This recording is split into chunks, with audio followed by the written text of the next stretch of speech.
வணக்கம் and welcome to Lalitha jewellery வழங்கும் autograph. பச்சை குறி தவறாம சொல்லி அடிக்கிற திறமை சில பேருக்கு தான் உண்டு.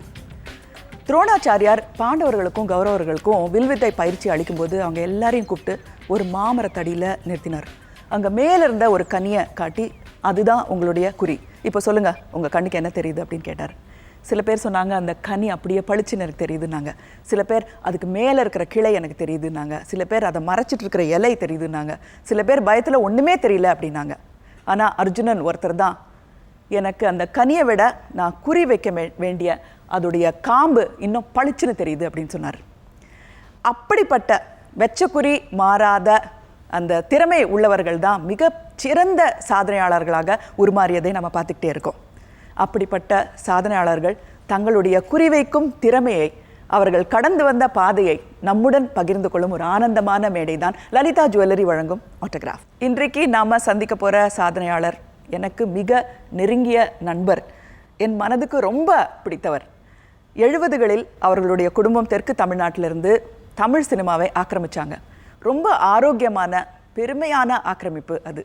அவருடைய சகோதரர் தமிழ் சினிமா இசையின் இலக்கணத்தையே மாற்றி அமைச்சார். எல்லாருக்கும் ஃபேவரட்னா அவர் தான். ஆனால் இவர் தான் திரையுலகில் எல்லாருக்குமே செல்லப்பிள்ளை அப்படின்னு சொல்லணும். இவர் ஒரு அஷ்டாவதானி. அவருக்கு இருக்கிற திறமைகள் எல்லாருக்கும் தெரியுமா அப்படிங்கிறதே தெரியல. அவர் ஒரு பாடகர், மியூசிஷியன், இசையமைப்பாளர், பாடலாசிரியர், கவிஞர், எழுத்தாளர், சினிமா தயாரிப்பாளர், சினிமா இயக்குனர், அது மட்டுமல்ல நகைச்சுவாளர், எங்களுடைய நண்பர். நான் யாரை பற்றி சொல்கிறேன்னு உங்களுக்கு தெரியும்னு நினைக்கிறேன். யாருன்னு நீங்களே பாருங்கள்.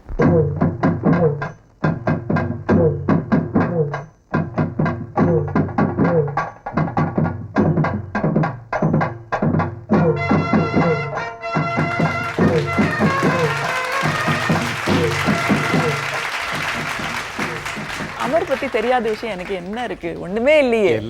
எல்லாமே தெரியும். எல்லாமே ரொம்ப சந்தோஷமான விஷயம். பண்ணைப்புறத்து பாண்டவர்கள். அந்த பாண்டவர்ல நீங்க யாரு? பாண்டவர்கள்னு சொல்ல முடியாது. நாங்கள் 4 பேர் தான். எங்கள் அண்ணன் பாவல வரதராஜன், நெக்ஸ்ட் வந்து எங்கள் அண்ணன் பாஸ்கர், அதுக்கப்புறம் இளையராஜா, நான் தான் எங்கள் வீட்டில் கடைசி. அவன் நீங்கள் வந்து 2 பேருக்கு சமம் இல்லையா? ஆமாம், அப்படி வச்சுக்கலாம். அப்படி வச்சுக்கலாம். அதனால ஸோ 2 பேர் என்ன கேரக்டர்? நீங்கள் பீமனா, சகுலனா, நகுலனா, லாஸ்ட் 2 பேர் யாருமா? எனக்கு எல்லாம் இதெல்லாம் மறந்து. தர்மர், பீமர், அர்ஜுனன், நகுலன், சகாதேவன். நகுலன் சகாதேவன். நகுலன் சகாதேவன். நகுலன் சகாதேவன் வந்து ரொம்ப குவைட்டாக இருக்கிறவங்க. நம்ம அப்படி இல்லையே. அது அந்த காலத்தில் குவைட்டாக இருந்துட்டோமா? அந்த காலத்தில் அதெல்லாம் குவைட்டாக இருந்ததுனால இப்போ கொஞ்சம் நல்லா அந்த லைஃப்பில் மிஸ் பண்ணதெல்லாம் இந்த டைமில் சந்தோஷமாக எல்லாரோடய இருக்கணுன்றதுக்காக கேரக்டர் மாறி போய். ஸ்கூலில் பண்ணைப்புறத்தில் எங்கே படிச்சிங்க? எங்கள் இப்போ ஊரில் ஒரு ஆரம்ப பள்ளிக்கூடம் ஒன்று இருந்த அந்த பள்ளிக்கூடத்தில் எங்கள் பெருமாள் வாத்தியார், ஐயோ, அவரை கூப்பிட்டு நாங்கள் மரியாதை பண்ணோம். நான் இளையராஜாலாம் ஒரு வேங்கை மாதிரி பார்ப்போம். வருவார், நடந்து வந்தார்னாலே அவ்வளோ தூரம் பயப்படும். பண்ணைப்புறத்தில் ஒரு சாதாரண ஸ்கூலு, அந்த ஸ்கூலில் படித்தோம். அது அந்த லெவலில் ஊர்லேயே தான் முடிஞ்சு போச்சு. ஏன்னா இளையராஜா மட்டும் என்ன பண்ணார்னா, ஹைஸ்கூலுக்கு வந்து நான் படிக்கிற நேரத்தில் ஹைஸ்கூலில் எங்கள் ஊர்லேயே வந்துட்டது. இளையராஜா படிக்கும்போது பக்கத்தில் தேவாரம்ன்ற ஊர் இருக்குது. எங்கள் ஊர் பக்கத்தில் தேவாரம்னு ஒரு ஊர். அந்த ஊரில் தான் அண்ணன் வந்து ஹைஸ்கூல். தமிழ் சினிமா அதோட ஞாபகம் என்ன? அந்த சின்ன வயசில் அந்த ஸ்கூலில் படிக்கும்போது, அந்த கிராமத்தில் இருக்கும்போது தமிழ் சினிமாவோட அந்த ஞாபகம் உங்களுக்கு என்ன? அந்த பாடல்கள் என்ன? நடிகர்கள், அதில் இருக்கிற வரிகள் உங்கள் மனசில் ரொம்ப ஆழமாக பதிஞ்சது ஞாபகம் இருக்கா உங்களுக்கு? நிறையா இருக்குமா, நிறையா இருக்குது. எல்லாத்துக்கும் காரணம் எங்கள் அம்மா தான்.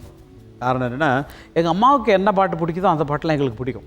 எங்கள் அம்மா என்ன பாட்டை விரும்புகிறாங்களோ அந்த பாட்டெலாம் எங்களுக்கு பிடிக்கும். எங்கள் அம்மாவுக்கு பிடிச்ச பாட்டெலாம் பார்த்தீங்கன்னா, வருந்தாது ஏழை மனமே, வரும் காலம் நல்ல காலம், மனம் போல இன்பம் நேரும், திருநாளும் வந்து சேரும், உன்னை வறுமை வாட்டும் போது நீ பொறுமை காக்க வேண்டும், உன் மதியினாலே அறிவை வென்று மகிழ்ச்சியாக வேண்டும், இதை மறந்திடாமல் நடந்து உலகை மதித்து வாழ வேண்டும், மனம் போல இன்பம் நேரும், திருநாளும் வந்து சேரும். இந்த மாதிரி பாட்டு தான், ஆறுதல் தரக்கூடிய பாட்டு தான் எங்கள் அம்மாவுக்கெல்லாம் ரொம்ப பிடிக்கும். அன்னக்கிளி ஒன்றை தேடு, இது எங்கள் அம்மா பாடின தாலாட்டு பாட்டு. அவங்க சொந்தமா எங்கள் அம்மா எங்களுக்கு பாடின தாலாட்டம் நான் டியூன் கூட டியூன் கூட டியூன் அவங்களுக்கு தான். வில்லேஜ் சாங் நிறைய அம்மா நிறைய கொடுத்துருக்காங்க. 1000 தாமரை மொட்டுகளே எங்கள் அம்மா பாட்டு. அப்படியா? சொந்தமில்லை பந்தமில்லைன்னு ஒரு பாட்டு, சொந்தமில்லை பந்தமில்லை, இதெல்லாம் எங்கள் அம்மா பாட்டு. எங்கள் அம்மா வந்து ஊரில் தன்னை ஈக்கி துண்டு மேலே போட்டு எங்கே போகிற சாமி சாமி எங்கே போகிற சாமி ஈஸ்வரன் கோயிலுக்கு பூ தொடுக்க போகிறேன் சுற்றி இருக்கிற கோரசு தன்னே நான் பாடுவாங்க. இந்த பாடல்கள் வந்து தான் எங்களுக்கு லைஃப்பில் என்ன தான் நீங்கள் ட்ரை பண்ணுங்க, சரித்திரத்தை மாற்றி எழுத முடியாது. இளையராஜா இசையமைத்த அன்னக்கிளி படத்தின் முதல் பாட்டு எங்கள் அம்மா போட்ட தாலாட்டு பாட்டுன்னு போது யார் பிள்ளையார் சொல்லி போட்டால் எங்கள் அம்மா தான். எப்படி ஊரில் எங்கள் அம்மாவுக்கு பிடிச்சமான பாடல்கள் நாங்கள் பாடிருந்தோமோ இசையிலையும் எங்கள் அம்மா தான் பிள்ளையார் சொல்லி போட்டு அன்னக்கிளியில் என்னப்பா என் பாட்டை போட்டிங்க, நாங்கள் எல்லாமே உங்கள் பாட்டு தானம்மா அப்படிங்கிற மாதிரி சொல்லி லைஃப் இவ்வளோ தூரம் வந்திருக்கு. உங்கள் முன்னால் பேசக்கூடிய இத்தனை லட்சக்கணக்கான கோடிக்கணக்கான ரசிகர்களை பார்க்கக்கூடிய வாய்ப்பெல்லாம் கிடச்சிருக்குன்னா எங்கள் அம்மா போட்ட அந்த பிள்ளையார். சென்னை பயணம், மதுரையிலேருந்து நிறைய பேர் இப்போ வராங்க. எல்லா படமே தெற்கு தமிழ்நாடு பற்றி தான் இருக்குது. எல்லாமே மதுரை அந்த பாஷையே இப்போ தான் பேசுகிறாங்க. ஆமாம். ஆனால் நீங்கள் வந்த சமயத்தில், நீங்களும் உங்கள் பிரதர்ஸும் வந்த சமயத்தில் வந்து ரொம்ப ஃபியூ பீப்புள் வந்திருக்காங்க. முத்துராமன் அவர்கள் வந்திருக்காரு, அதுக்கப்புறம் SSR அவர்கள், அதுக்கப்புறம் OAK தவிர வேறு யாருமே இல்லைன்னு சொல்லலாம். கமல் கூட ஒரு 3-5 வயசுலேயே வந்துட்டாரு, அதனால அவரை கணக்கில் எடுத்துக்க முடியாது. ஸோ எப்படி அது சினிமாவுக்கு வரலாம் அப்படிங்கிற அந்த தைரியம் எப்படி வந்தது? பிகாஸ் சினிமா ரொம்ப தூரத்துலேருந்து பார்க்குறோம் இல்லையா நம்ம சவுத் தமிழ்நாட்டில். கரெக்ட். இப்போ வந்து எல்லாருமே கொஞ்சம் சாதாரண ஆட்கள்னா புதியவர்களுக்கு நிறைய வாய்ப்புகள் வர்றதுனால ஊரில் ட்ராமா போட்டவங்களோ அல்லது ஹைஸ்கூலில் படிச்சுட்டு ஒரு ட்ராமா பண்ணி நல்லா நடிச்சிருக்கடான்னு சொல்கிறவங்களோ உடனே ட்ரீம் சென்னைக்கு தான் வரும், உடனே வந்துடுது. நல்லா இருக்குடா பார்க்குறதுக்கு, நல்லா இன்றைக்கி ஒரு பார்த்தியா நம்ம ஹைஸ்கூலில் ஆடி போச்சு நல்லா நடிக்கிற அப்படின்னா அவனுடைய கனவுகள்லாம் சென்னைக்கு வந்தது. அந்த டைமில் அப்படி கிடையாது, அப்படி இல்லை. நாங்கள் வந்தது காரணம் என்னன்னு சொன்னால், நாங்கள் எங்கள் பண்ணைப்புறத்தில் இருந்தபோது நாங்கள் இசையிலே இருப்போம். எப்போ பார்த்தாலும் ஈவினிங் ஆச்சுன்னா, நீங்கள் சின்ன தம்பி படம் பார்த்துருப்பீங்களா, துளியிலே ஆட வந்த வானத்து மின் விளக்கே இருக்கு, இது எங்கள் சிச்சுவேஷன் எங்களோட லைஃப்பில் நடந்தது. ஏன்னா சாயங்காலம் ஆனால் எங்கள் வீட்டு தென்னையில் வீடு பெரிய வீடு, நல்ல பெரிய முற்றம் இருக்கும். அங்கே வச்சுட்டு ஹார்மோனியம் இளையராஜா வாசிக்க, எங்கள் அண்ணன் பாஸ்கர் தபலா வாசிக்க, நான் அன்னைக்கு அப்போ அந்த சமயத்தில் வர்ற பாட்டெலாம் ப்ராக்டிஸ் பண்ணுறது. அப்போ என்னென்னா எங்கள் ஊர் கூட்டமெல்லாம் அப்படி கூடிடும். அந்த பக்கம் நேராக அப்படி மைக் இருக்காது, ஒன்று இருக்கா, சும்மா நாங்கள் ப்ராக்டிஸ் பண்ணுறது தான். வந்து உட்காந்துருப்பாங்க. எங்கள் பாட்டை கேட்டுக்கிட்டே சோறு ஓட்டினவங்க உண்டு.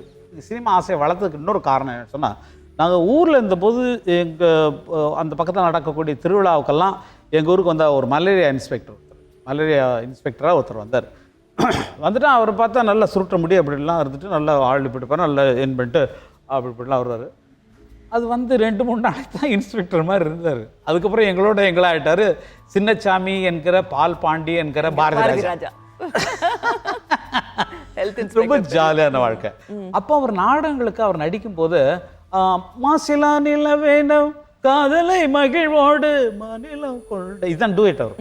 அது அப்போது நான் சொன்னேன், ஆனால் நம்மளே புதுசாக ஏதாவது பாட்டு போடலாமேன்னு அப்படின்னு சொல்லிட்டு நாங்களாக பாட்டு கம்போஸ் பண்ணி அவருக்கு வெண்ணிலவின் காவலிலே கங்கை நதி ஓடும், கங்கை நதி ஓரத்திலே கண்ணன் மன்னம் வாடும் நாம் பாட்டு எழுதி அண்ணன் மியூசிக் பண்ணி அவர் பாரதிராஜன் அப்படியே ஆக்ட் பண்ணுறாரு. பின்னாடி ஏதாவது படத்தில் வந்து இதை வரல.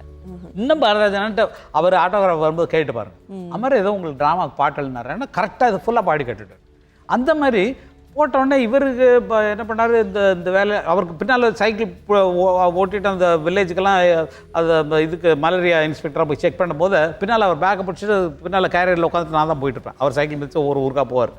அப்படி இருக்கும்போது அவருக்கு இந்த வேலை போர் அடிச்சு, நம்மளுக்குள்ள ஒரு திறமை இருக்குது, நம்மளும் சிவாஜி நடிக்கிறதுல சிவாஜி மாதிரி வரணும், அவருக்கு நடிக்கிறது தான் ஆசை, நடித்து ஹீரோ ஆகணும்னு தான் வந்தார். சீரியஸான மேட்ரு சார், அதுக்கு இப்போ சிரிக்கக்கூடாது. ஓகே, ஏன்னா பாரதிராஜா ஹீரோவாக வரணும்னு சொல்லி நினச்சி தான் அவர் எய்ம் இருக்கு.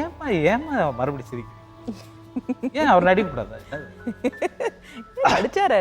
நடிச்சாரு, அது ஆசையை தீர்த்துட்டார். நான் அவர் தான் நடிக்க வைக்கிறதா தெரியுமா. அப்படி இருந்தனால அவர் சென்னைக்கு வந்தார். நமக்கு ஒரு அஸ்திவாரம் கிடச்சிருச்சு, ஓகே அப்படின்னு சொல்லிட்டு நாங்களும் அவரை நோக்கி சொல்லாமல் கொள்ளாமல் வந்தோம். பாரதிராஜா இல்லைன்னா நாங்கள் வந்திருக்க முடியாது. ஏன்னா வரலாம்னு சொல்லலாம். திறமை இருக்கிறவங்க யாரும் இல்லைனாலும் வரலாம். பஞ்சவர்ணாசலம் இன்ட்ரடியூஸ் பண்ணலனாலும் இளையராஜா வரலாம். வந்தது அதனால அதை தான் சொல்லணும். பாரதி ராஜாவால் பஞ்சவர்ணாசலம் மலேரியா இன்ஸ்பெக்ட் பண்ண வந்ததுனால உங்க ஊருக்கு மலேரியா வருங்கிறதுனால அவர் வந்தாரு. அதனால ஒரு கனெக்ஷன் இல்லை நிஜமா. அது அதுல இருந்து லிங்க். செல்வராஜன்லாம் செல்வராஜன்லாம் எங்கள் ஊருக்கு ஒரு இளையராஜனாவுக்கு ரொம்ப ஃப்ரெண்டு. அவர் வந்து எங்கள் ஊர்லேயே எழுதின கதை தான் அன்னக்கிளி கதை. சென்னை நண்பர்கள் ஒரு பக்கம் வந்து பாரதிராஜா உங்க ஊர்ல இருந்தே நண்பர்கள். சென்னை நண்பர் அப்படின்னு பாத்தீங்கன்னா கமல் ஒரு பக்கம், இன்னொரு பக்கம் எஸ்பி பாலசுப்ரமணியம். அந்த மாதிரி சென்னையில வந்து உங்களுக்கு வந்த நண்பர்கள் யார் அந்த காலத்துல? அது கொஞ்சம் டைம் தான் இருந்திருக்குமா, லென்த்தாக எதுவுமே இல்லை. ஏன்னா எங்களுடைய தேடல்கள் வேறு மாதிரி இருந்தனால ஒவ்வொரு நாளும் அலைய வேண்டியது. மலேசியா வாசவன்றது போது மலேசியா வாசவன் நான்லாம் ரொம்ப close friends. SP Balasubrahmanyam recording போது ஒரு ஓட்ட ஸ்கூட்டர் வச்சுருப்பான். அதுக்கு காரணம் என்னென்னா எஸ்பி பாலசுப்ரமணியத்தை மியூசிக் பார்ட்டியில் சேர்றதுக்காக நாங்கள் வந்து ட்ரை பண்ணோன்னா பாரதி ராஜா அதுக்கு முன்னால் புட்டான் அது அது அது விஷயம் சொல்ல உங்களுக்கு. பாரதி ராஜா நடிக்கிறதுக்கு தான் ட்ரை பண்ணிருந்தேன். ஆனால் ஜிகே கிட்ட இளையராஜா அவங்க சேர்ந்த காரணத்தினால இந்த பையன் சும்மாவே இருக்கான், ஏதாவது ஒரு வேலை வேணும்னோன்னா ஜிகே வெங்கடேஷன்கிட்ட ஒர்க் பண்ணவர் தான் புட்டனா கனகால். ஆமாம், கன்னடா படம் நிறைய ஜிகே வெங்கடேஷ். இன்னைக்கும் பாரதி ராஜாவோட ஷார்ட்ஸ் பார்த்தீங்கன்னா புட்டனாவோட ஸ்டைல் இருக்கும். நான் இன்னும் சொல்லுவேன் சாயல் இருக்கும். நான் அதை என்ன பண்ணார், எங்கள் பாஸ்கர் தான் ரொம்ப திட்டுவார். டேய் பூஜிக்கிறான், நீ நடிக்க முடியாதா, எத்தனை பேர் அழகழகாக இருக்காங்க, நீ நடிக்க வேணாண்டா, வேறு எதுலையாவது போடான்ட்டு அசிஸ்டன்ட் டைரக்டராக கொண்டு போய் சேர்த்தார். புட்டனா அவங்கள்ட்ட சேர்த்த போது தான் அவங்க இந்த நிறைய படங்கள் இருளும் மொழியும் படமெல்லாம் பண்ணும்போது பாலசுப்ரமணியம்லாம் அவருக்கு பழக்கம். அதனால் பாலசுப்ரமணியன்ட்டு எங்கள் பாருங்க ஊர்லேருந்து பசங்க வந்திருக்காங்க, அவங்க கொஞ்சம் பாருன்னு சொல்லிட்டு நானெல்லாம் போய் இப்போ இவன்கிட்ட பாலுகிட்ட வாட்சி காட்டுறோம். பாலுங்க தனியாக எங்கள் ரங்கராஜ் பார்த்தோம். அப்போ இருந்த பழக்கம் இன்னைக்கு வரைக்கும் பார்த்தீங்கன்னா ஆழமான சிநேகிதம், ஒரு அந்தரங்கமான சிநேகிதம். இன்னொரு ஒருத்தர் 2 பேர் உங்களுக்கு வந்து ரொம்ப க்ளோஸ். எவ்வளோ க்ளோஸ்னா உங்களை கன்வின்ஸ் பண்ணி நீங்கள் படம் ப்ரொடியூஸ் பண்ணணும் அவங்கள வச்சு அப்படின்ற அளவுக்கு க்ளோஸ். சந்தான பாரதி, வாசு உங்களை பற்றி என்ன சொல்கிறார் பார்க்கலாம். எனக்கு வந்து சினிமாவில் ஸ்ரீதர் சார் அசிஸ்டண்ட்டாக சேர்ந்த பிறகு, அதாவது இளமை ஊஞ்சல் ஆடுகிற டைமில் 1978 நினைக்கிறேன், அந்த டைமில் தான் நான் முதல்ல கங்கை அமரன் அவரை வந்து நான் பார்த்தேன். இளையராஜா, அவர் அண்ணன் இளையராஜாவுடைய தம்பி கங்கை அமரனாக தான் எனக்கு ஃபஸ்ட்டு தெரியும். அமர் என்னன்னா, இப்போ நாங்கள் 2 பேரும் ஸ்ரீதர் சார்கிட்ட இருக்கிறோம். அமர் வந்து காரில் ஏற்றிக்கிட்டு எல்லா ப்ரொடியூசர்ஸ்கிட்டையும் கொண்டு போவார். இவங்க நல்லா வருவாங்க, நல்ல டைரக்டர்ஸ், கொஞ்சம் கதை கேளுங்க, இவங்களை எப்படியாவது டைரக்டர் ஆக்குங்க அப்படின்னு எங்களை காரில் ஏற்றிக்கிட்டு. அவர் போகாத இடமே கிடையாது. பஞ்சண்ண வீடு, அப்புறம் வந்து வேணுச்செட்டியார் அவங்க வீடு, இப்படி பல பெரிய ப்ரொடியூசர்ஸ் அன்றைக்கி இருந்து அவருக்கு மியூசிக் கொடுக்கக்கூடிய அளவுக்கு வாய்ப்பு யார் கொடுக்குறாங்களோ அவங்களையெல்லாம் கூப்பிட்டு இவங்களுக்கு படம் கொடு, இவங்களுக்கு படம் கொடுன்னு அவருடைய கார் 16-8 அம்பாசிடர் ஒன்று வச்சுருப்பார், புது கார். அந்த காரில் ஏற்றிக்கிட்டு எங்களை எல்லா ப்ரொடியூசர்கிட்டையும் கொண்டு போய் இவங்களை எப்படியாவது டைரக்ட் பண்ணணும் அப்படின்னு அவரோட ஆசை எங்களை வந்து ஒரு நல்ல டைரக்டராக பார்க்கணும். அவருடைய அந்த ஆசையால் தான் நாங்கள் 2 பேரும் பன்னீர் புஷ்பங்கள் பண்ணோம். பன்னீர் புஷ்பங்களுக்கு பண்ணுறதுக்கு காரணம் அமர் தான். அவர் வந்து ரொம்ப விளையாட்டுத்தனமான ஒரு கேரக்டருங்க. அமருக்கே தெரியும் அவர் எவ்வளோ விளையாட்டுத்தனமான கேரக்டர். எந்த இடத்துலையுமே அவர் போனார்னா அந்த இடம் கலகலப்பாக இருக்கும். அதாவது ஒரு காமெடி சொல்லுவாங்க இல்லைங்களா, நல்ல வெங்கல பாத்திரத்துக்கு கடைக்குள்ளே ஒரு யானை போச்சுன்னா என்ன ஒரு கலகலப்பு இருக்கும், கடப்பட்டாங்க. அந்த மாதிரி அமர் இருந்தார்னா அந்த இடம் அப்படி ஒரு கலாட்டாக இருக்கும், ஒரு சந்தோஷம் இருக்கும், எல்லா கவலைகளும் மறக்கலாம். அமர் மாதிரி ஒரு நண்பர் நம்ம கூட இருந்தாலும் எந்த கவலையாக இருந்தாலும் மறந்துடலாம். பழைய நண்பர்களெல்லாம் நினைக்கும் போது ரொம்பவே சந்தோஷமாக இருக்குது. நீங்களாம் எவ்வளோ க்ளோஸாக இருந்தீங்க அப்படிங்கிறது பக்கத்தில் இருந்து பார்த்தா எங்களுக்கு தான் தெரியும். ஸோ உங்களுடைய நண்பர் ஒருத்தர் வர போகிறார். யாருன்னு உங்களுக்கு தெரியாது, ஆனால் அவர் பாருங்க, அவர் வருவார். எனக்கும் ரொம்ப க்ளோஸு, உங்களுக்கும் க்ளோஸு, எல்லாருக்குமே க்ளோஸு. யாருன்னு பாருங்க.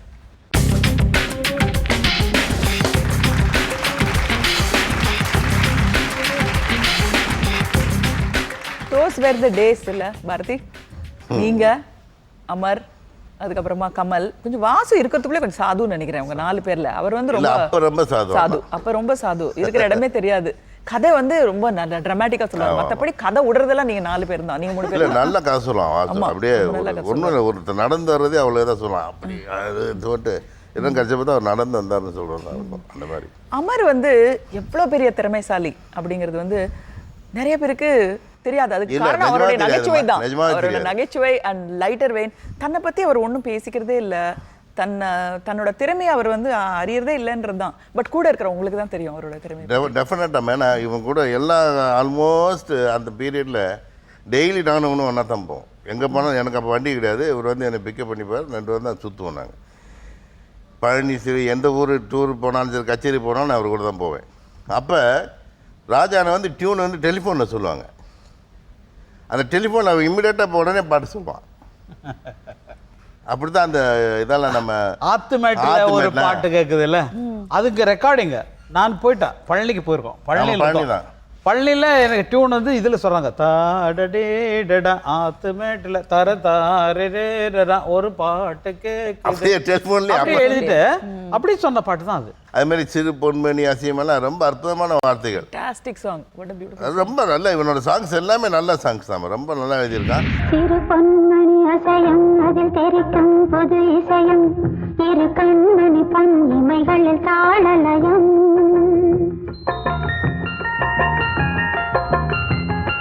இரு பொன்மணி அசையம் அதில் தெரிக்கும் புது இசையம், இரு கண்மணி பொன் இமைகளில் தாளலயம். நிதமும் தொடரும் கனவும் நினைவும் இடமாறாது, ராகம் தாளம் பாவம் போல நானும் நீயும் சேர வேண்டும். சிறு பொன்மணி அசையும் அதில் தெரிக்கும் புது இசையும், இரு கண்மணி பொன் இமைகளில் தாளலயம். வீட்டுல மணிக்கு ரொம்ப பிடிச்ச பாட்டு தெரியுமா? முதலாக காதல் டூயட் பாட வந்து, ஐயோ ரொம்ப பிடிக்கும். எப்படி எழுதிருக்காரு மாமர், எப்படி எழுதிருக்காரு. முதலாக காதல் டூயட் பாட வந்தேனே, முதலாக காதல் டூயட் பாட வந்தேனே, என் காதல் பைங்கிலியே நீ பறந்து போகாதே, முதலாக காதல் டூயட் பாட வந்தேனே. பன்னீர் புஷ்பங்கள்ல அவர் ப்ரொடியூசர். ஸோ எவ்வளவு தூரம் ப்ரொடியூசருக்கு நீங்க சின்சியரா அவருக்கு பயந்து நீங்க ஒர்க் பண்ண வேண்டியிருந்தது? இல்ல பயந்து நாங்க இருக்கவே இல்லை, பண்ண எல்லாரும் ஜாலியா அவரை கலாட்டா பண்ணிட்டு பண்ண படம். உடனே சாவியை உங்ககிட்ட கொடுத்துட்டாரு இல்லையா? நிஜமாவே சாவி கொடுக்குற மாதிரி, அப்புறம் எப்படி ஏமாத்த முடியும் இல்லையா? நிஜமா அந்த படத்துல வந்து நான் இருந்தாலும் அந்த கதை வந்து ரொம்ப சொன்னார். இளையராஜா தான் ரொம்ப கஷ்டப்பட்டார். ஒரு பைசா அட்வான்ஸ் கொடுக்கல, ஆர்கெஸ்ட்ராக்கு மட்டும் தான் பே பண்ணுவார். பணம் இல்லைண்ணா இந்த பாட்டு எடுத்து கொடு அப்படின்னா ஃபர்ஸ்ட்லாம் தக தக தக திக தக பாரு ஆர்கெஸ்ட்ரா தான் எக்கச்சக்கம். அவருக்கு பணம் அட்வான்ஸும் பண்ணல, ஒன்றும் பண்ணல, பேசாமல் ஒரு பாட்டில் போட்டு கொடுப்பாரு. கடைசியில் இந்த பசங்க போய் ஷூட்டிங் போயிட்டு 21 நாளில் படத்தை முடிச்சிட்டாங்க. அங்கே மதிய வந்து ஃபோன் பண்ணி அப்போ இல்லைங்க ஹோட்டலுக்கெல்லாம் செட்டில் பண்ணணும், பணம் வேணும்னா என்கிட்ட பணம் இல்லை. அண்ணன் வந்து சீரியஸாக கண்டக்ட் பண்ணிட்டுருக்காரு. ஷூட்டிங் பேக்கப் ஆயிடுச்சு. எந்த ஷூட்டிங்டா? பன்னீர் புஷ்பங்க பசங்க முடிச்சுட்டாங்க படத்தை, ஹோட்டலுக்கு பணம் கட்டணும், அதுக்கு இன்னொன்று பணம் கொடு கொஞ்சம் அனுப்பணும் அப்படின்னா படத்தை வேற எடுத்து எங்கிட்ட வேற பணம் கேட்குறேன்னு சொல்லிட்டு அவருக்கு பணம் கொடுத்து அதுக்கப்புறம் ஹோட்டலுக்கெல்லாம் செட்டில் பண்ணோம். அது நாங்கள் ஷூட் பண்ணிகிட்டே இருக்கோம். திடீர்னு அசிஸ்டன்ட்ட கேட்குறப்ப நாளைக்கு என்னப்பா சீன்ஸ் எடுக்க போனால், இனிமேல் நீங்கள் எழுதுனா தான் சீனு எல்லாம் முடிஞ்சு வச்சுட்டு விட அவசரமாக டிக்கெட் புக் பண்ணோம். மறுநாள் பஸ்ஸில் எதில் டிக்கெட் கிடைக்குதோ அதெல்லாம் போட்டு 21 ரோலு 21 நாள் படம் முடிச்சது. எவ்வளோ பட்ஜெட் ஞாபகம் இருக்கா அந்த படம்? 2.5 கோடியா? 2.5 லட்சமா? இல்லைம்மா 3 லட்சமா எவ்வளோ? இல்லை அதுக்கு வந்து டோட்டலாக வந்து 12 lakhs. அந்த பாடல்கள் எல்லாம் இப்போ கேட்கும்போது ஐயோ இன்னும் அதுதான் கோடைக்கால காற்று, அதுக்கப்புறம் ஆனந்த ராகம் மாதிரி இருந்தீங்க. அப்போ ரியலி ஒரு எதிர் அவர் வீட்டில் நீங்கள் இருப்பீங்க. இப்போ நாங்கெல்லாம் அந்த பக்கம் போகும்போது உங்கள் வீட்டில் நிறுத்தாமல் போவே மாட்டோம் சீத்தம்மா காலனியில். அதே மாதிரி மகேந்திரன் சாரை நான் பார்க்க வந்தேன்னா பக்கத்தில் இறங்கி உங்க வீட்டுல வந்து ஒரு அந்த வாசல்ல ஒரு அந்த மரத்துல ஏறி குதிக்காம போனதே இல்ல, அப்படி இருந்தோம். இப்போ மறுபடியும் சந்திக்கிற வாய்ப்பு, குடும்பத்தோட சந்திக்கிற வாய்ப்பு, இவரோட சன்ஸ் எல்லாமே பெரிய ஆக்டர்ஸ் அண்ட் டிரெக்டர்ஸ் அந்த மாதிரிலாம் இருக்கும்போது இவர் வந்து இப்போ வந்து நிறைய ஆக்டரா மாறிட்டு இருக்காரு. இதெல்லாம் பார்க்கும்போது என்ன தோணும் உங்களுக்கு? என்னம்மா எல்லாம் பிரிஞ்சு போச்சுமா. ஐ திங்க் எனக்கு வந்து கண்ணில் லேசா தண்ணிலாம் வர மாதிரி இருக்கு. ஸோ கொஞ்சம் நான் தொடச்சிக்கணும். பாரதி நான் வரும்போது நினைச்சிட்டு அந்த எமோஷன் ஆயிடக்கூடாது இல்ல, நம்ம எல்லாம் சிரிச்சுக்கிட்டே இருந்தோம் சின்ன வயசுல. இது ஆனந்த கண்ணீர் தான், இது அது வருத்தமான கண்ணீர். சந்தோஷம் Bharathi, thank you so much for coming. and Amaran நீங்களும் வந்து பிரிக்க முடியாத அந்த மாதிரி ஒரு பந்தம். இன்றைக்கு வரைக்கும் தினசரி தொடர்பு கொள்ளக்கூடிய நண்பர்கள்ல Bharathi. So thank you so much for coming. இன்னும் நிறைய விஷயங்கள் வந்து பேச வேண்டியிருக்கு, நிறைய பேசிட்டு இருக்காரு. கொஞ்சம் பாடினா நல்லா இருக்கும் அப்படின்னு நினைக்கிறேன். ஞாபகம் இருக்கா? திடீர்னு கமல் வந்து என்னை வீட்டில இருந்து கிளப்பினார். எனக்கு ஒரு ரெக்கார்டிங் இருக்கு கூட வா நீ அப்படின்னுட்டு. அப்போ வந்து லிரிக்ஸ்லாம் எழுதி அவருக்கு அசிஸ்டன்ட் மாதிரி பக்கத்தில் நின்றுட்டு இருந்தேன். உங்களுடைய மியூசிக் டைரக்ஷன்ல அவர் ஒரு பாட்டு பாடினார், தெருவிளக்குன்னு நினைக்கிறேன். தெருவிளக்கு ஞாபகம் இருக்கா அந்த பாட்டு? மதுரை பக்கம் மதுரை பக்கம் என் மச்சான் ஒரு மச்சான் மேல கை வச்சான் பாரு, அவளுக்கு என்ன என்ன மயக்கப்பட்டா கை தொட்டா நெய்யாட்டம் நான் உருகி உருகி போனேனே. ஞாபகம் இருக்கா? ஐயோ, எனக்கு ஐயோ. மறக்கவே முடியாது. மலையை தொட்டு ஒரு மேகம் ஓடுது, ஓஹோ. மனசை தொட்டு ஒரு மோகம் நோய் வருது, செய்தி சொல்ல ஒரு ஆளு தேடுது, ஜோடி சேர நல்ல நேரம் தேடுது, ஆறு மலைதான் நேர குறிக்கும், மாற நம்பு வந்து ஒன்ன தூண்டுது, அம்பு பட்ட காயம் இங்க இருக்கு. ஞாபகம் இல்லையா உங்களுக்கு? ஐயோ, சரணவெல்லாம் ஞாபகம் இல்ல, பல்ல ஞாபகம். எல்லாம் ஞாபகம் ஏய், இருக்கு. என்னம்மா இப்படி ஞாபகம் வச்சிருக்கீ? முதல் தடவையா நான் ரெக்கார்டிங் போனேன். அதுவும் அமர் வந்து மியூசிக் பண்றாரு, அவரே எழுதியிருக்காரு லிரிக்ஸ், கமல் பாடுறாரு, எஸ்பி சைலஜா பக்கத்துல பாடிட்டு இருக்காங்க. ஐயோ, நல்ல மறக்கவே மாட்டேன் நான். ஐயோ. அப்படியே உட்காந்து ரசிச்சுட்டு இருந்தேன். பிரேமாபிஷேகம் வந்து ரொம்ப பாப்புலரான ஒரு ஃபிலிம். அதுல இருக்கிற சாங் எல்லாம் ரொம்ப பாப்புலர் ஆச்சு. பட் அதை தமிழ்ல பண்ணும்போது நீங்க மியூசிக் பண்ணீங்க, தெலுங்கை விட தமிழ் பாட்டு இன்னும் ஹிட் ஆச்சு. மழைக்கால மேகம் ஒன்று. அதுல ஒரு விஷயம் என்னன்னா, அந்த படம் புக் பண்றதுக்கு முதல்ல அண்ணா எம்எஸ்வி அவங்க தான், இளையராஜா தான் அதுக்கு மியூசிக் பண்ணுறது. அதுக்கு முதல்ல எம்எஸ்வி பண்ணிட்டு பாலாஜி சார் படத்துக்கு. அப்போ இளையராஜா என்னன்னு போடல, என்னை கூப்பிட்டு பாலாஜி சார் கங்கைன்னு தான் கூப்பிடுவார். இந்த படம் ஒன்று இருக்குது, நீங்கள் மியூசிக் பண்ணுங்கள். ஏங்க அண்ணனை போட்டுக்கலாமே இளையராஜாவை? அதெல்லாம் பெரிய மியூசிக் டைரக்டர்ப்பா, நீ வந்து இது சாதாரணமாக ஒரு பட்ஜெட்டில் எடுத்துடலாம்னு. எதுக்கு ஒன்று கூப்பிட்டேன்னு சொன்னால், அது தெலுங்குல வந்து ரொம்ப ஹிட் சாங், அந்த ட்ராக்ஸ் அப்படி இருக்கு, அது தமிழில் போட்டு கொடுத்துரு அப்படின்னு. நான் என்ன பண்ணேன், இல்லைங்க நான் ஒவ்வொரு சுச்சுவேஷன் போட்டு காட்டுறேன் பாட்டு, நீங்கள் என்ன பட்ஜெட் சொல்கிறீங்களோ அதில் நான் எடுத்து காட்டுறேன், எனக்கு புதுசாக எனக்கு வர திங்கிங் கொஞ்சம் இடம் கொடுக்குன்ட்டு மொத்தமாக அதில் போடப்பட்ட பாடல்கள் எல்லாமே என்னோட மியூசிக்கு.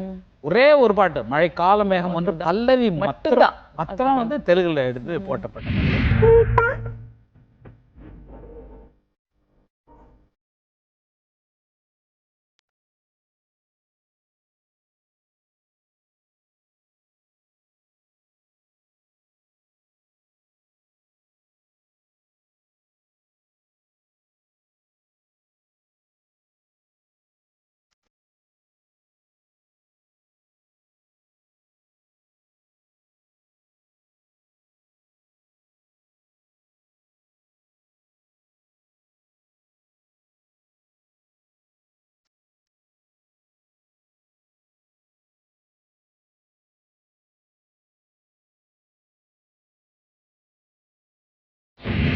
பியூட்டிஃபுல்.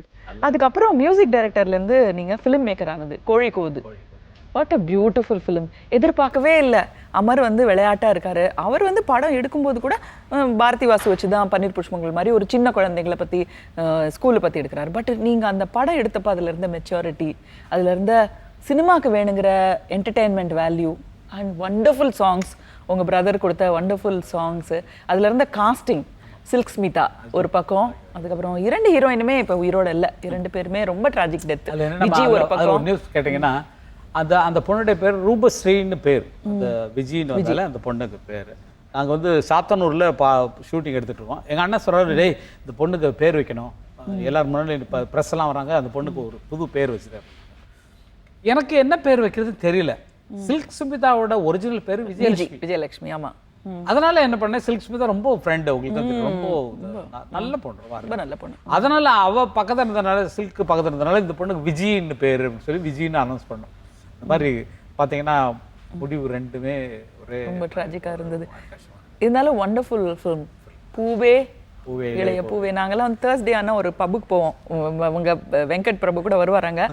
அங்கே இனிக்கும் தேனேன்னு எல்லாரும் சேர்ந்து பாடுவாங்க, எனக்கு தானே. பூவே இளைய பூவே வரந்தரும் வசந்தமே, மலர் மீது தேங்கும் தேனே எனக்கு தானே, எனக்கு தானே.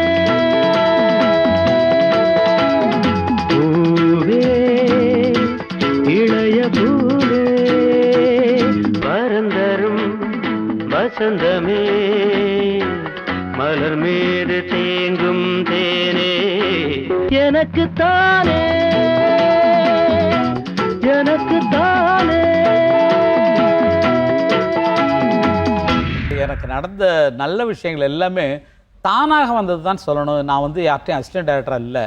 இப்போ கவிதை எழுதுறதுன்னா மற்றவங்கள பார்த்து தான் நான் வந்து பாட்டு எழுதுனேன். மியூசிக் பண்ணும்போது இளையராஜா இப்படி மியூசிக் பண்ணுவார், கூடவே இருந்தனால 500 படம் 600 படம் அவர் கூட இருந்தனால, மற்ற மியூசிக் டைரக்டர் வேலை செஞ்சதுனால இப்படி மியூசிக் பண்ணலாம் தெரிஞ்சுக்கலாம்.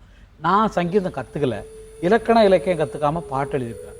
டைரக்ஷன் யார்ட்டையுமே இல்லை. திடீர்னு அண்ணன் தான் கூப்பிட்டு கோழி கூதுன்ற படம் நீ டைரக்ட் பண்ணு சொன்னாங்க. அதுக்கப்புறம் நானே ஒரு கதையை யோசிச்சு அதை ஒரு ஆட்கள்லாம் வச்சு செட்டப் பண்ணி ஒரு சமாச்சாரம் லெனின் இருக்காரு, நம்ம நிவாஸ் இருக்காரு, எல்லாத்தையும் சேர்த்து வச்சு பக்கத்தில் பலம் இருந்ததுனால ஈஸியாக அது ஒரு படத்தில் இப்படி தான் இருக்கணும் ஷார்ட், இப்படி தான் இருக்கணும் ஷார்ட்டுன்னு ஒரு 2 நாள் தான் எனக்கு பாடம் நடந்திருக்கும். இதில் இப்படி வச்சோம்னா இங்கே இருக்கவங்க ரைட்டில் இருக்கவங்க லெஃப்ட்டில் இருக்கவங்க ரைட்டில் பார்த்து ரைட்டில் இருக்கவங்க லெஃப்ட் இப்படி லுக்கெல்லாம் சொல்லுவாங்க இல்லைங்களா. இது ஒரு 2 நாள் தான் அதை ஃபாலோ பண்ணால் அதுக்கப்புறம் டமால் டமில் நம்மளே ஆகிப்போச்சு. அந்த மாதிரி எல்லாமே இது இயற்கையாக வந்தால் தான் அது கடவுள் கொடுத்த வரம். முதல் படம் வந்து ஓகே, உங்களுக்கு லெனின் வந்து பக்கபலமாக இருந்தார், நிவாஸ் இருந்தார், அண்ணன் ப்ரொடியூஸ் பண்ணார், எல்லா நடிகர்களும் உங்களுக்கு ஃப்ரெண்ட்ஸு, அண்ணனோட சாங்ஸ், அந்த புது களம், அதனால ஹிட் ஆச்சு அப்படின்னு சொல்லலாம். பட் அடுத்து படங்கள் ப்ளஸ் தமிழ்நாட்டிலேயே வந்து இவ்வளோ பெரிய கலெக்ஷன் இருந்த படமே கிடையாது அப்படிங்கிற ஒரு ரெக்கார்டு வந்து முதல் ரெக்கார்டு உங்கள் படத்துக்கு தான். அந்த கரகாட்டக்காரர் அந்த எக்ஸ்பீரியன்ஸ் பற்றி சொல்லுங்கள். இது வந்து சக்ஸஸ்ங்கிறது ஒரு தடவை ஃப்ளூக்காக வரலாம், பட் அதுக்கப்புறம் மிகப்பெரிய இந்த சக்ஸஸ் அப்படிங்கிறது வந்து அன்பிலீவபிள். இன்னைக்கும் பார்த்தீங்கன்னா கரகாட்டக்காரன் படமாக இருக்கட்டும், அந்த சாங்ஸாக இருக்கட்டும், ஒரு வாழைப்பழம் போதும்.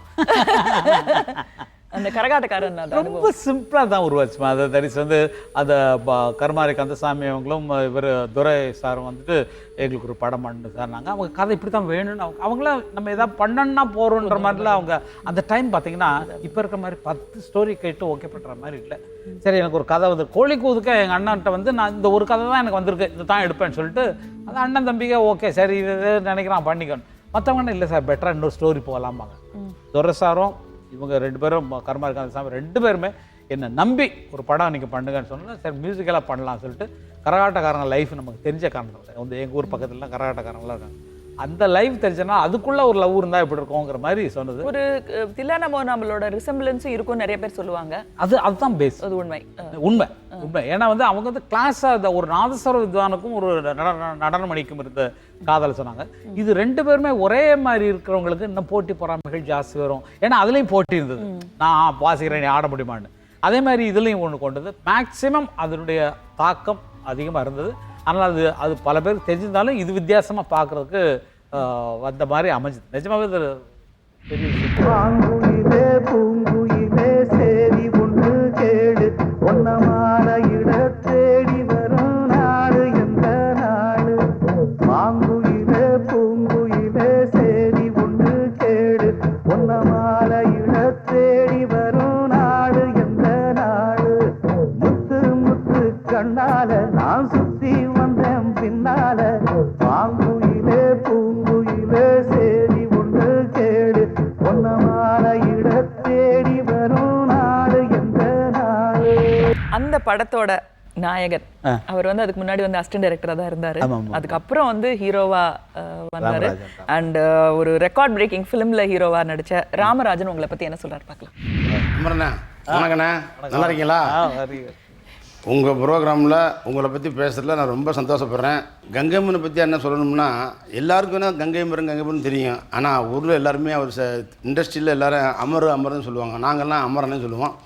என்ன தான் வந்து அவர் டைரக்டரு நான் நடிகராக இருந்தாலும் எங்களுடைய நெருங்கிய பழக்கம் என்னென்னா, நான் அசந்த காலத்தில் அவர் நிறைய படங்களுக்கு மியூசிக் பண்ணியிருக்காரு. அப்போ நான் நிறைய ஐடியாக்கள் சொல்லுவேன். அப்போவே எங்களுக்குள்ள ஒரு அண்ணன் தம்பி ஒரு பாசம் இருந்தது.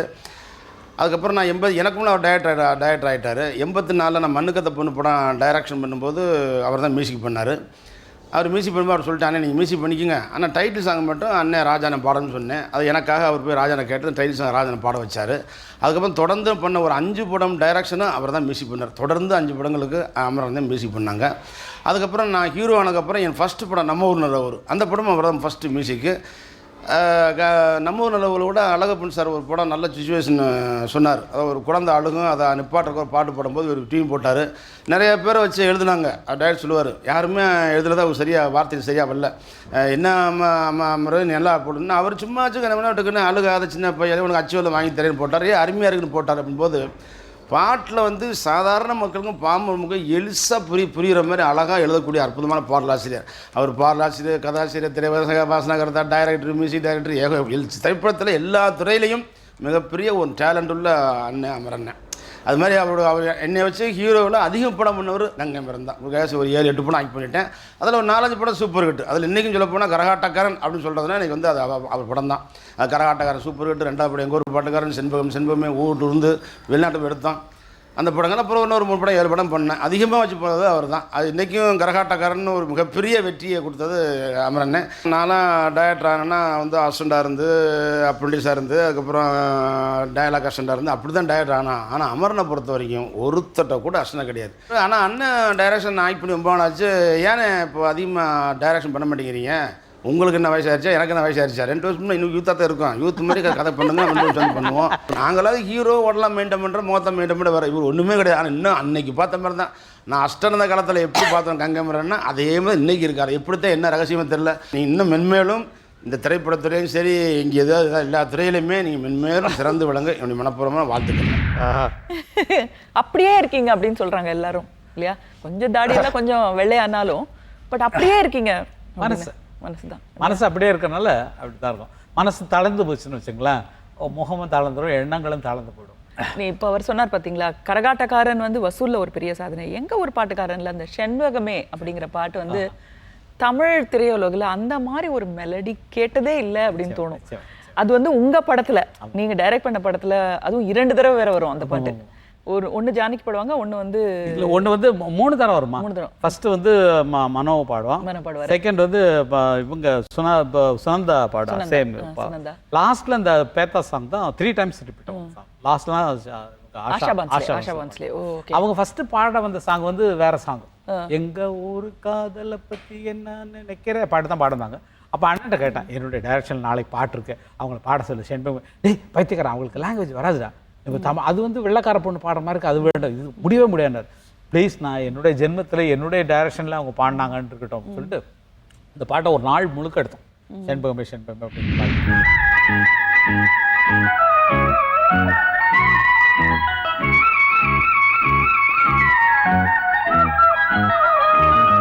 செண்பகமே செண்பகமே தென்பொதிகை சந்தனமே தேடி வரும் என் மனமே சேர்ந்திருந்தா சம்மதமே. செண்பகமே செண்பகமே தென்பொதிகை சந்தனமே. சொர்க்கமே என்றாலும் அது என்னோட பாட்டு தான். என்ன பிரமாதமான ஒரு பாட்டு. அதுவும் இந்தியாவை விட்டு வெளியூருக்கு போனவங்க எல்லாருமே பாடுற ஒரு பாட்டு. சொர்க்கமே என்றாலும் அது நம்ம ஊரை போல வருமா? ரொம்ப பிரமாதமான. ஓகே, இப்போ உங்களை சந்திக்கிறதுக்கு ஒரு கெஸ்ட் வர போறாரு. அவர் வந்து கரகாட்டக்காரன் படத்துலயும் நடிச்சவர், உங்களுக்கு வந்து நெருங்கிய நண்பரும் கூட. யாருங்கிறது நீங்களே பாருங்க. ஓ,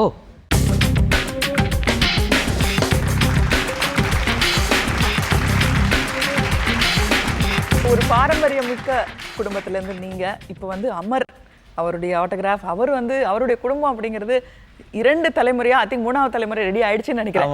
அப்படி வந்து தமிழ் திரையுலக வந்து ஆக்கிரமிச்சிட்டு இருக்காங்க. நான் முதல்லயே சொன்னேன், ரொம்ப ஆரோக்கியமான ஒரு சந்தோஷமான பெருமையான ஆக்கிரமிப்பு அது. இவரோட ஆக்கிரமிப்பு பற்றி நீங்கள் சொல்லுங்க. அமரை பொறுத்த வரைக்கும் 30-32 வருஷமாக நெருங்கி பழகிட்டு இருக்கோம். அமர் இதில் எல்லாத்துலேயுமே இயல்பாக இருக்கக்கூடிய ஒருத்தர், எதுவுமே சீரியஸாக எடுத்துக்க மாட்டார். அமர் இருக்கிற இடத்துல எப்பவுமே கலகலப்பு இருக்கும், ஒரு சந்தோஷம் இருக்கும், ஜாலியாக இருக்கும். முதல்ல எனக்கு கொக்கரக்கோவில் ஆக்ட் பண்ண வச்சார். அப்போ வாலிபனாக ஆக்ட் பண்ணேன். கூட வந்து சில்க் சுமிதா ஜோடி பண்ணாங்க.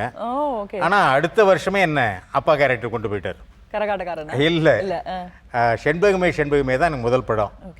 அதுலேருந்து வந்தது இன்னைக்கு இளைய தலைமுறைக்கு என்னை இந்த அளவுக்கு பிரபலப்படுத்தினது அமர் தான். அதுக்கு இன்னை வரைக்கும் எங்கே போனாலும் கரகாட்டக்காரரை பற்றி தான் பேசிக்கிட்டு இருக்காங்க. அடுத்த ஜென்ரேஷன் இப்போ வந்து வெங்கட் பிரபுவோட ஒர்க் பண்ணணும்னு எல்லா ஹீரோஸும் ஆசைப்படுறாங்க, போட்டி போடுறாங்க. பிரேம்ஜி இன்னொரு பக்கம் நடிகராகவும் இருக்காரு. ஸோ நெக்ஸ்ட் ஜென்ரேஷனை பார்க்க, அதுவும் உங்கள் நெக்ஸ்ட் ஜென்ரேஷன் எடுத்துக்கிட்டா வெங்கட் பிரபு டைரக்டர் வருவாருன்னு எனக்கு நினைக்கவே இல்லை. அவன் லண்டனில் MBA படிச்சுட்டு இருக்கும்போது அவன் பெருசாக வரப்போகிறான்னா என் அக்கா பொண்ணு வந்து அவனை ஹீரோவாக்கணும்னு சொல்லிச்சு. அதுக்காக ஒரு படத்தை இவர் தான் டைரக்ட் பண்ணார். நான் ஃபாதர் டைரக்டர் பண்ணேன். ஆனால் படம் முடிஞ்சு ரிலீஸ் பண்ண முடியல. அதுக்கப்புறம் ஒரு 2 படங்களில் ஆக்ட் பண்ணார். திடீர்னு எப்படி டைரக்டர் ஆனார்? அவருக்கு குரு யாரும் கிடையாது, அவங்க அப்பாவுக்கும் குரு யாரும் கிடையாது. அதே மாதிரி பிரேம்ஜி எடுத்துக்கிட்டிங்கன்னா சின்ன வயசில் ரொம்ப கூச்ச சுபாவம் உள்ள பையன். அம்மாவை புடவை பிடிச்சிக்கிட்டே நின்றுட்டு இருப்பான், பேச மாட்டாமா, யார்கிட்டையும் பேச மாட்டான். அப்படிப்பட்ட பையன் எப்படி இப்படி கலகலன்னு ஆனான்னு எனக்கே புரியல. அவன் லண்டனில் போய் மியூசிக் கத்திட்டு வந்து பெரிய மியூசிக் டைரக்டர் ஆவான்னு நாங்களாம் எதிர்பார்த்துட்டு இருந்தான். திடீர்னு பார்த்தா பெரிய காமெடியன் ஆகிட்டான். அதனால் நான் நினைக்கிறது ஒன்று, நடக்கிறது ஒன்றா இருக்குது. ஆனால் 2 பேருடைய வளர்ச்சியை பார்க்கும்போது எனக்கு ரொம்ப சந்தோஷமாக இருக்குது. ஸோ எங்கள் நிகழ்ச்சிக்கு வந்ததுக்கு உங்களுக்கு எங்களுடைய ரொம்ப நன்றிகள். நன்றி. Thank you so much. என்னை கூப்பிட்டதுக்கு ரொம்ப நன்றி. எனக்கே தெரியாது நீங்க வர்றது. குடும்பத்திலிருந்து ஒருத்தர் வந்தாச்சு. இப்போ ஒரு சின்ன பிரேக் அப்புறம் இவரோட குடும்பத்தை பற்றி நிறையா பேசலாம். கங்கை அமரனுடைய ஆட்டோகிராஃப் கிட்டத்தட்ட எண்டுக்கு வந்துட்டு இருக்கே, அந்த முற்றுப்புள்ளி வைக்கிற டைம் வந்துடுச்சேன்றப்போ கொஞ்சம் வருத்தமாக தான் இருக்குது. பட் இருந்தாலும் இந்த சினிமா ஸ்கிரிப்ட்லாம் எடுத்துட்டீங்கன்னா அந்த கிளைமேக்ஸ் வரும்போது தான் இன்னும் சூடு பிடிக்கும், ரொம்ப இன்ட்ரெஸ்டிங்காக இருக்கும். ஸோ வெங்கட் பிரபு, பிரேம்ஜி, யுவன், கார்த்திக் ராஜா, பவதாரணி, வாசுகி எல்லாரையும் பற்றி சொல்லுங்க. நெக்ஸ்ட் ஜெனரேஷன் அவங்கள பார்க்கும்போது இப்போ வந்து பெருமை தரக்கூடிய விஷயம் அதுதான். முதல்ல எங்கள் ஃபேமிலியில் இளையராஜாவுக்கு அப்புறம் நாங்கள் எதிர்பார்த்தது கார்த்திக் தான். கார்த்திக் தான் பெரிய நல்லா வருவான். அதாவது அண்ணா என்ன பண்ணார், நான் மியூசிக் பண்ணிட்டு இருந்த நேரத்தில், டேய் நீ ஒன்றும் மியூசிக் பண்ண வேண்டாம், இங்கே உட்காந்து நீ உட்காந்து கொஞ்சம் நான் சில ராகங்களை தரேன், நீ வந்து கம்போஸ் பண்ணி பாட்டு பண்ணிக்கலாம்னு என்னை என்கரேஜ் பண்ணியிருந்தாலும் நோட்ஸ் எழுத ஆர்கஸ்ட்ரேஷன் கற்றுக் கொடுத்தது கார்த்திக்கு மட்டும் தான் கொடுத்தாரு. ஒரு நோட்ஸ் கொடுப்பாரு, ஒரு இது கொடுப்பாரு, இதை எழுதி கொண்டு வா, ஸ்கேல் எழுதி கொண்டு வா, இது கவுண்டர் பாயிண்ட் எழுதி கொண்டு வா, இதுக்கு தாழ்பாடு கொண்டு வா அப்படிங்கிற மாதிரி சொல்லி எழுதி வச்சு அவரை பழக்கப்படுத்தினார். ஆனால் அவன் நிஜமாவே ரொம்ப அற்புதமான கம்போசர் கார்த்திக். கார்த்திக் ரொம்ப நல்லா பண்ணுவான், இளையராஜாவுக்கு ஈக்குவலாக இருக்கும். அது என்னமோ தெரியல, என்ன இதோ தெரியல, அவருக்கு வந்து சரியான ஒரு பிடிமானம் கிடைக்கல. யுவன் வந்து மியூசிக் டைரக்டராக வருவான்னு எங்களுக்குலாம் தெரியாது. இந்த பக்கத்தில் இவன் வந்து இந்த ரூமில் வந்து அவன் ஒரு ரெக்கார்டிங் மிஷினை வச்சு கார்த்திக் ரெக்கார்ட் பண்ணிட்டுருப்பான். இந்த பக்கத்தில் யுவன் டாங்க் டூங் அவங்க பிரேம் எல்லாம் சேர்ந்து அடி பின்னிட்டு இருப்பானுங்க. என்னடா காட்டு முட்டுச்சாமா பாசி போட்டுட்டு இருக்கான். இது 2 பேரில் கார்த்திக் பண்ணுற டியூனை கேட்க தான் நாங்கள்லாம் போய் கேட்போம். இவன் போட்டும் காட்ட மாட்டான் யுவன். ஆனால் பார்த்தீங்கன்னா சைலண்டாக போட்டு அவன் பாட்டில் பின் பண்ணி ஓடிட்டு இருப்பான். ரொம்ப பிரமாதமா இருக்கு. மியூசிக் வித்தியாசமா இருக்கு. திடீர்னு எப்போவாது இளையராஜாவோட சாயல் வரும்போது எங்களுக்கெல்லாம் ரொம்ப குஷி ஆயிடும். சாமி கிட்ட சொல்லிக்கிட்டேன், ஒன்ன நெஞ்சில் வச்சுக்கிட்டேன் அந்த பாட்டு அப்படியே ஐயோ ராஜா சார் மாதிரியே இருக்கேன்னு ரொம்ப சந்தோஷப்படுவோம். பவதா அதே மாதிரி தான். பவதா வந்ததுக்கு காரணம் வந்து ஜீவாண்டி தான். ஏன்னா வந்து யாருமே என்கரேஜ் பண்ணலை வீட்டில். என்ன பாடுறா முறைக்கிட்டு இதெல்லாம் நல்லாவா இருக்கேன்ற மாதிரி விட்ட நிஜமா ஓப்பனாக சொல்கிறோம், பிடிக்கல. அதுக்கப்புறமேல அந்த பொண்ணை தயார் பண்ணி நல்லா பாடணும் அப்படி இப்படிலாம் தயார் பண்ணி அவங்க அம்மா ஜீவா அவங்க பண்ணதுனால அதுக்கப்புறம் அந்த பொண்ணுக்கு வாய்ஸ் நல்ல அந்த நவராத்திரிக்கு பாட வைக்கிறதுக்குள்ள அந்த அம்மா பாடுற பாடு நிஜமாக ஜீவா இல்லை. அந்த பொண்ணை முன்னால் கொண்டு வரணுன்றதுக்காக அவங்க பட்ட பாடு ரொம்ப இது நல்ல. பவதாவும் நல்ல இனிமையான நல்ல வாய்ஸ். இது இளையராஜா ஃபேமிலி. பாஸ்கரன் ஃபேமிலியில் பார்த்தீங்கன்னா பார்த்தி பாஸ்கரன் தான் மூத்தவன். அவன் டைரக்ட் பண்ணிட்டு இருக்கான். டைரக்டர் ஒரு படம் பண்ணா இப்போ 2வது படம் பண்ணிட்டு இருக்கான்.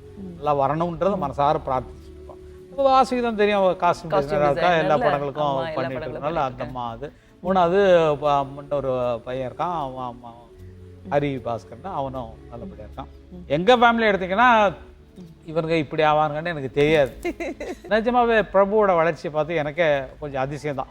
ஃபஸ்ட்டு வந்து சென்னை 6/28 எடுக்கும்போது என்னை வந்து பாட்டு எழுத சொன்னது வேணாம், பெரியவங்களுடைய ஆசீர்வாதம் வேணும், வாலியை ஏற்றப்படான்னு வாலி அண்ணாவுக்கு ஃபோன் பண்ணி, ஆனால் இப்போ டைரக்ஷன் வரதுக்காக நீங்கள் தான் ஆசீர்வாதம் பண்ணணும்னு சொல்லிட்டு அவர் தான் எழுத வச்சு.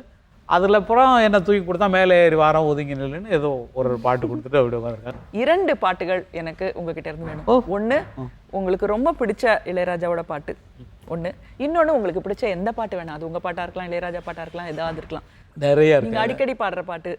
அடிக்கடி கச்சேரியில் ஜனனி கேட்பாங்க, எனக்கு ஒரு அன்னை கேட்பாங்க, அந்த அடி ஆத்தாடி கேட்பாங்க, சொர்க்கமே என்றாலும் கேட்பாங்க. அதெல்லாம் சொர்க்கமே என்றாலும் ஏரிக்கர காத்தும் ஏலேல பாட்டும் இங்கே எதுவும் கேட்கவில்லை, பாடும் கோயில் சத்தம் ஆடும் மயில் நித்தம் பார்க்க ஒரு சோலை இல்லை, வெத்தலைய மடிச்சு மாம அதை கடிச்சு துப்ப ஒரு வழி இல்லையே, ஓடி வந்து குதிச்சு முங்கி முங்கி குளிச்சு ஆட ஒரு ஓடை இல்லையே, ஒரு எந்திரத்தை போல அட இங்கே உள்ள வாழ்க்கை இதை இங்க போய் சொல்ல மனம் இஷ்டப்படவில்லை, நம்மூரை போல ஊரும் இல்லை, சொர்க்கமே என்றாலும் அது நம்மூரை போல வருமா. ஸோ இசை அப்படிங்கிற அந்த வெள்ளத்திலிருந்து வெளியில வரணும்னா ஆன்மீகம் அப்படிங்கிற துறை வேற. அதுல உங்க கூட எப்பவுமே இருக்கிற சவுந்தர் அவர்கள். ஓ ஐயோ,